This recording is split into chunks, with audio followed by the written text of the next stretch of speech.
Assalamualaikum warahmatullahi wabarakatuh. Sampurasun. Mugi rahayu, sagung dumadi. Salam damai seluruh alam. Alhamdulillah wa syukurillah teman-teman, kita berjumpa lagi dengan saya Reza Rahasia di channel Reza Rahasia. Konten kali ini saya ingin menyambung tentang spiritual awakening. Dan ini bahasannya yang kedua. Setelah video yang pertama saya membahas mengenai surga dan neraka, itu tidak ada. Yang belum nonton silahkan nonton ya di video yang lalu. Nah, kali ini saya ingin membahas masih part spiritual awakening, tapi bahasanya adalah bahasa agama itu perlu atau tidak. Nah, sebelum saya menyampaikan apa yang ingin saya sampaikan, teman-teman sekali lagi jangan ditelan mentah-mentah, kaji dan olah kembali. Ini jika ada manfaatnya silahkan ambil, jika tidak perlu tonton, ya, tidak perlu dikomen, tidak perlu apapun. Silahkan pindah channel saja. Spiritual awakening, agama apakah perlu? Ini dia.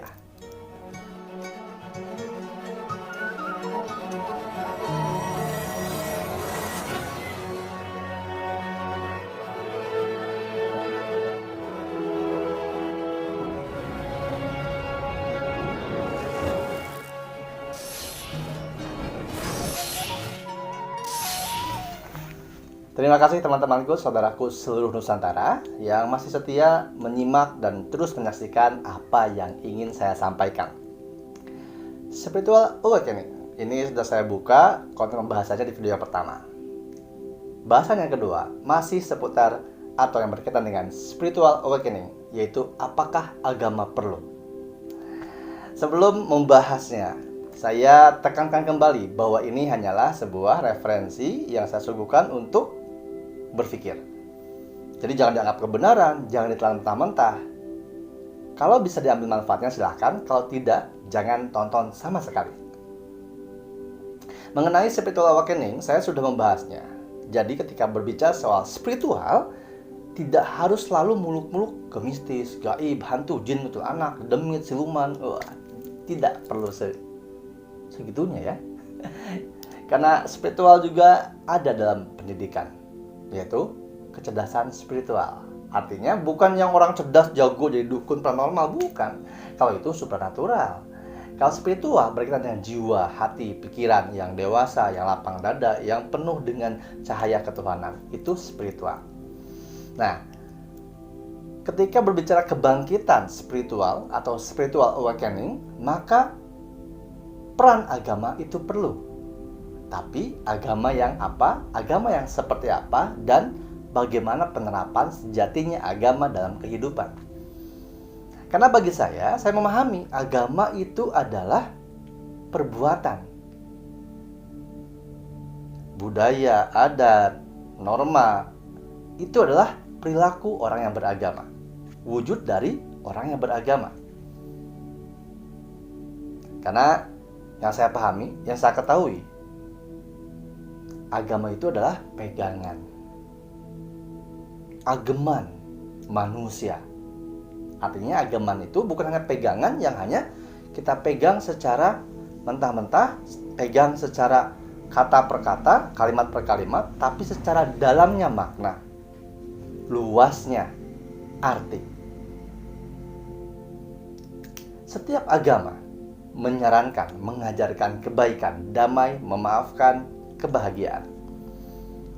Lalu lantas kenapa hanya timbul orang yang tidak beragama, orang yang tidak percaya dengan agama, tapi percaya dengan Tuhan?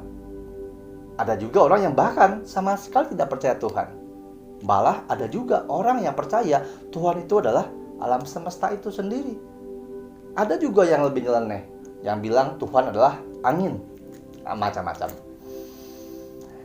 Kembali, setiap manusia memiliki pemikiran, wawasan, dan keputusannya sendiri terhadap keputusan pemahaman apapun yang dia terima, yang diambil, atau diterapkan oleh dirinya.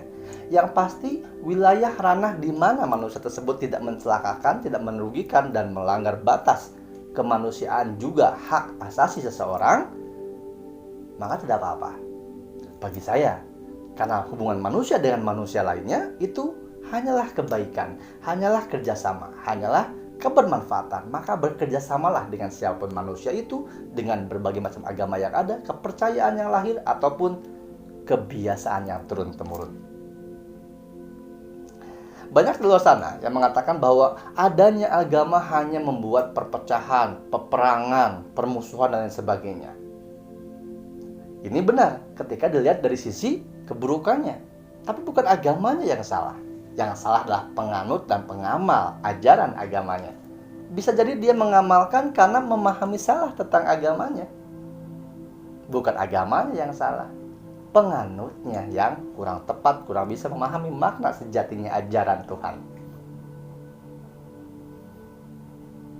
Dipahami, didewasakan pengertian kita masing-masing tentang agama kita masing-masing. Intisari, core-nya apa dari ajaran agama tersebut? Ajaran agama bukan hanya persoalan surga dan neraka, pahala dan dosa, salah dan benar, bukan hanya itu. Ketika kita bicara salah dan benar pun, salah dan benar menurut siapa, bagi siapa, dan pada saat apa. Luas, fleksibilitasnya sangat tinggi. Dari sejak penciptaan Nabi Adam sampai nanti akhir, ajaran tetap satu. Hanya penyimpangan, pembuyaran, pembelokan sejarah serta ajaran yang terus-terusan dilakukan, terus-terusan diadakan. Maka akhirnya terjadilah permusuhan, pertengkaran, perpecahan, bahkan peperangan. Jadi bukan agamanya, penganutnya. Kesadaran logika, akal pikir, dan keluasan makna dada kita merasa, itu menentukan spiritual awakening kita kemana arahnya.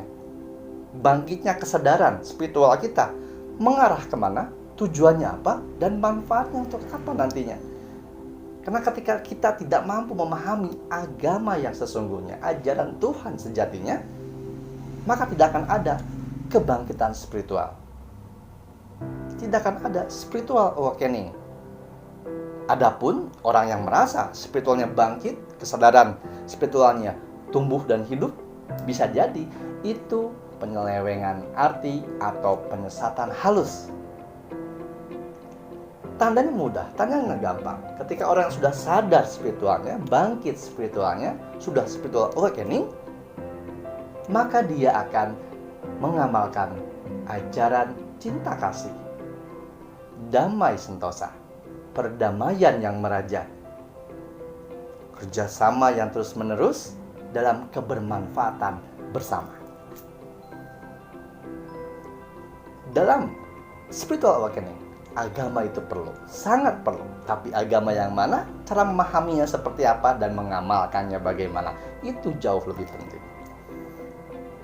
Ketika kita merasa memahami agama, mengerti agama, menjalankan agama, tapi akhirnya kita jadi membenci orang, menyalahkan orang, lalu menimbulkan permusuhan, kekalutan, kebingungan, bahkan bagi diri kita sendiri, maka perhatikanlah, introspeksi dirimu, evaluasi lagi cara berpikirmu dan cara memahami agamamu.